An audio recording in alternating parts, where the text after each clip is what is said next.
কিছু মাস আগেই একদিনের একটা প্রোগ্রামের কারণে আমাকে যেতে হয়েছিল ঘাটশিলাতে। আর ঘাটশিলা যাওয়ার জন্য কিন্তু হাওড়া থেকে পেয়ে যাবে অনেকগুলো ট্রেন। ভোরের দিকেই ট্রেনগুলো অনেক বেশি থাকে, তার জন্য খুব তাড়াতাড়ি ঘুম থেকে উঠে সকালের সমস্ত কাজকর্ম সেরে বাড়ি থেকে বেরিয়ে পড়লাম। আর তারপরে গিয়ে ট্রেনে নর্মাল জেনারেল টিকিট কেটে বসে পড়লাম। তারপর ট্রেনের মধ্যে এলো চা, সেই চাও খেয়ে নিলাম। সকাল সকাল মনটা কিন্তু চা খেয়ে আমার ফুরফুরে হয়ে গেছে।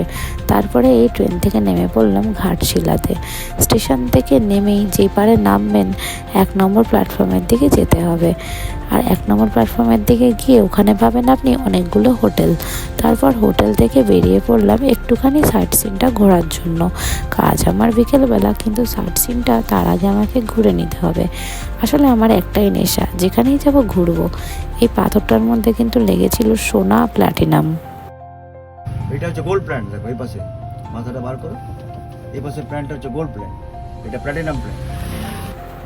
এরকম খনি থেকে তোলা সোনা হাতে নিয়ে ছুঁয়ে দেখার মজাই আলাদা।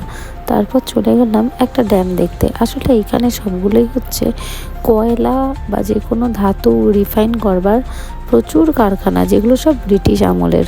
তো ব্রিটিশ আমলের লোকজনও এখন নেই, আর এখন এসব কাজকর্ম হয় না, তাই এখন এগুলো হয়ে গেছে ট্যুরিস্ট স্পট। তাই একদিনের জন্য কিন্তু ঘাটশিলা ঘুরে আসার জন্য দারুণ স্পট। আমার তো বেশ ভালো লেগেছে। তারপরে ওখান থেকে যাব একটা ওয়াটারফলস দেখতে। আর এখানে কাছাকাছিতে ছোটো ছোটো অনেক ড্যাম পড়বে, আর অনেক ছোটো ছোটো মন্দিরও পড়বে। আর এখানে ফটোশ্যুট বা প্রি ওয়েডিং শ্যুট করতে বেশ অনেককেই আমি দেখতে পেয়েছিলাম।